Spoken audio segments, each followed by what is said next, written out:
مرحبا حبايبي من مطبخ الشيف أسيل أسود. اليوم اجيتكم بأكلة، ما اعرف انتوا السمك طبعا هذا الحجم تسموه حرش او ابو خريزة او زوري، احنا نسميه بصراحة حرش يعني.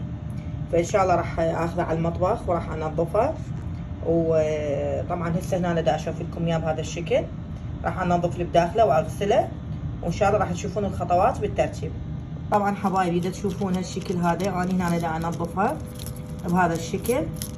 اول مرة اشيل الحراشف مالتها، هي ناعمة كلش حراشفها، اشيلها اول مرة من الجهتين.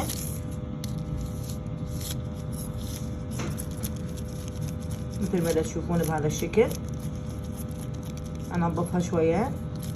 وطبعا هي بطنها كلش صغيرونة، بس انا هنا طبعا اختاريت حجمها مالتها هذا عجبني، هم اشتريته.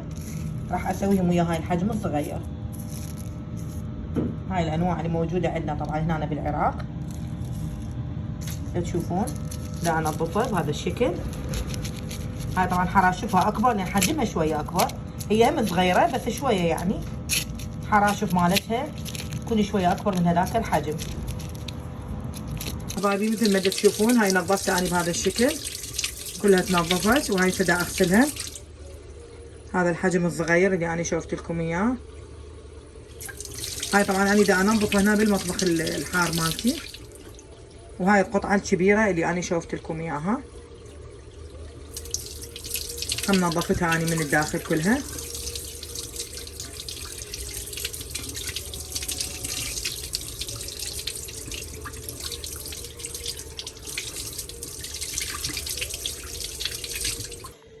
هاي حبايبي مثل ما تشوفون هذا كله هنا نظفناه بهذا الشكل، وراح اشوفكم الخطوة الثانية. حبايبي هاي طبعا راح نسوي الخلطة مال السمك اللي اني احبها ومعتادة هي طبعا بالمطبخ العراقي، اللي هي كركم وملح. راح نخلطهم بهذا الشكل. طبعا حبايبي اول خطوة راح نسويها انه راح نبدي نرش هذا على السمك كله بهذا الشكل.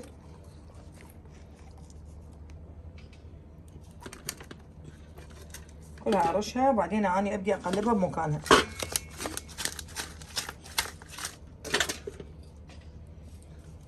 لان هذا حجمه صغير يعني ما يحتاج انه اني يعني الوثها واحده واحده وهيك، فكلها تصير هيك رشات خفيفه حتى لا يكون كلش مالح وبعدين ما ينأكل. مثل ما تشوفون بهذا الشكل رشه خفيفه. وهاي ابدي اقلبها بهذا الشكل. تشوفون شلون الجهات تنصبغ عندي ودا تصير بهذا الشكل. تصعدون ايديكم لفوق وترشون هاي البخات الخفيفة بهذا الشكل.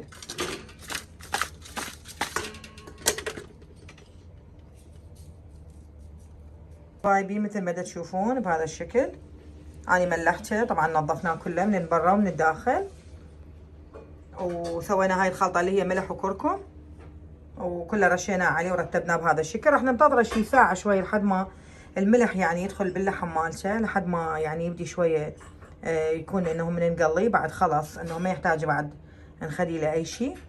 ونجهز طبعا التقلاه راح يكون برا ما راح يكون جوا على مود البيت، ما اريد يحب يكون بريحة دخان مال والزفارية مال السمك. راح نطلع برا راح نقليه، وراح تشوفون طبعا انا كلش احب هذا النوع من السمك. طبعا تشوفون هي حجمها صغير هاي السمكة، تشوفون حجمها كلش صغير بس طعمها كلش طيب. طبعا ما راح يبين هذا السل مالتها الناعم، بالتقلاه راح يضيع كله، ما راح يبقى اي شي بيه لانه راح يصير مثل الشيبس كلش طيب. تابعوا وياي حبايبي من مطبخ الشيف أسيل أسود. حبايبي من بعد ما خلصنا السمك راح نبدي نسوي التحضيرات مالتنا. قبل ما نقلي راح ناخذ قطعة مال كلينكس حتى لا طبعا الدهن يصير كلش اوفر، فنقطع كلينكس ونخليه على هذا الطبق بهذا الشكل. حبايبي مثل ما تشوفون انا داخل اقلي برا طبعا خاله بريمز، وخليت الزيت كميه طبعا وفيره حتى لحد ما يسخن زايد. يلا ابدي اخلي السمك.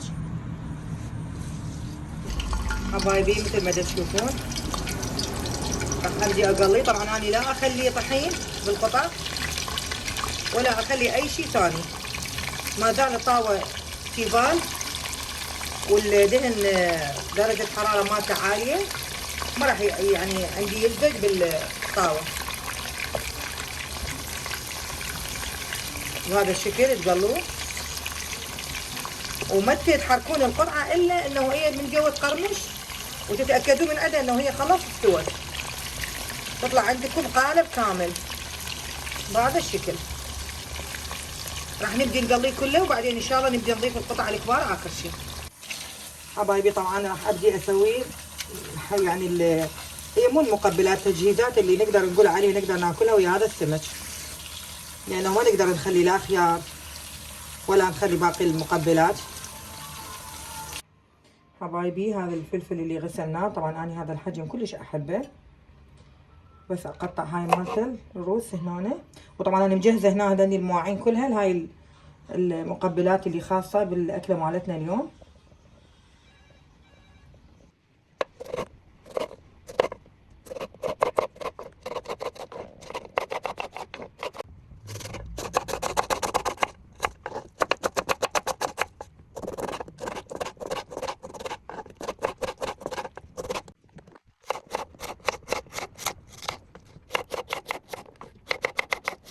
وطبعا ما تحلى اكلتنا غير بهاي العنبه، مثل ما تشوفوها لازم نخلي العنبه ويا هاي الاكله.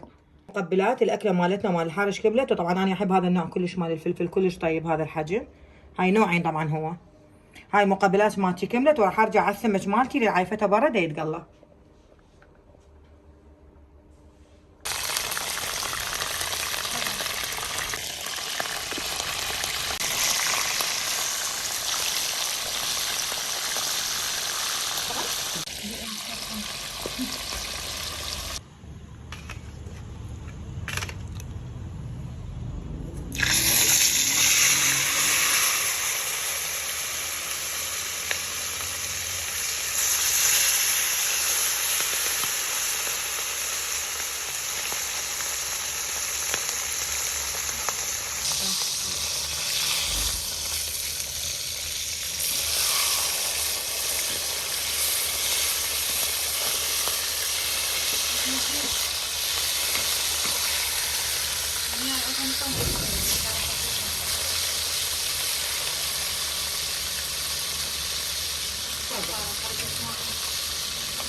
حبايبي هاي مالتي السفرة كملت. طبعا لازم الخبز العراقي هم موجود يعني بالسفرة. راح تشوفون الاكلة مالتي. طبعا هاي الاكلة العراقية تنأكل هالشكل هذا. راح ناخذ شوية طماطة، راح ناخذ شوية بصل، زين، وراح نلفها بهذا الشكل ونخليها بهاي العنبة. وسهمكم العافية ان شاء الله. هاي سفرتنا كلها جهزت حبايبي. لا تنسون اللايك والمشاركة والضغط حتى يصلكم من عندي اي شيء جديد حبايبي، وشكرا للمتابعة.